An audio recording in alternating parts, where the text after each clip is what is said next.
Good morning, ladies and gentlemen. All right. So, at this point, we are up to Act 1, Scene 3, and the focus of this scene is going to be to translate some of Shakespeare's most famous lines. Now, this is going to be a little easier for us because we are reading the modern text, but it's all right. So, at this point, you have read or you are going to read. There are 3 passages. That's it.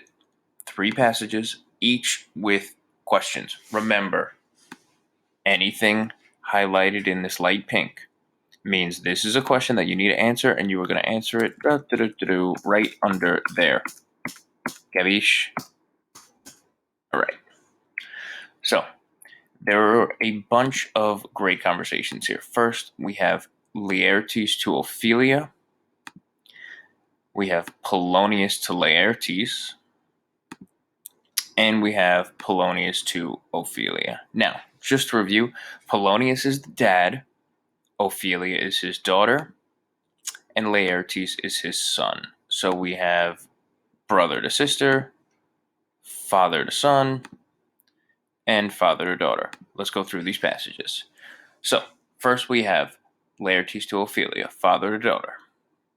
As for Hamlet and his attentions to you, just consider it a big flirtation, the temporary phase of a hot-blooded youth.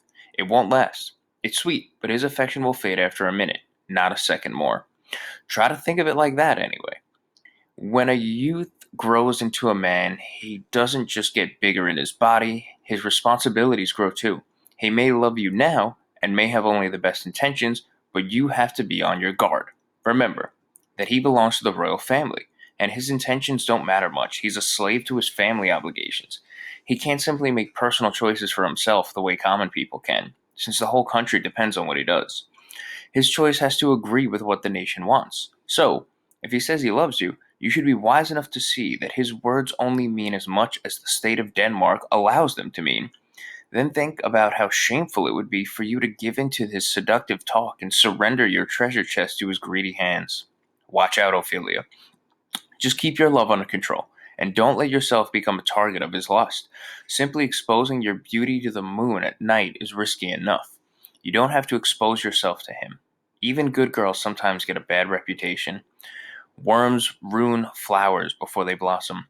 Baby blooms are the most susceptible to disease. So be careful. Fear will keep you safe. Young people often lose their self-control even without any help from others. So the question here, why does Laertes say that Ophelia cannot or should not be with Hamlet?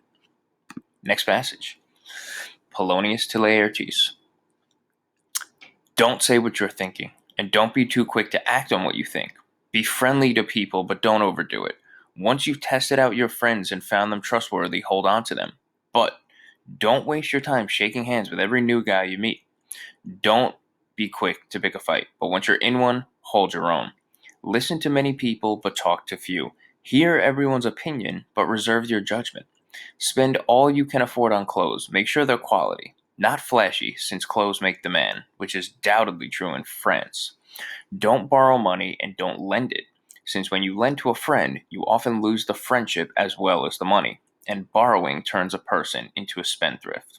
And, above all, be true to yourself. Then you won't be false to anyone else. Goodbye, son. I hope my blessings will help you absorb what I've said. List 2 pieces of advice Polonius gives his son and put them in your own words. Last one. Polonius to Ophelia. These vows are just traps for stupid birds. I know when a man is on fire, he'll swear to anything, but when a heart's on fire, it gives out more light than heat, and the fire will be out even before he's done making his promises. Don't mistake that for true love. From now on, spend a little less time with him and talk to him less. Make yourself a precious commodity. Remember that Hamlet is young and has a lot more freedom to fool around than you do.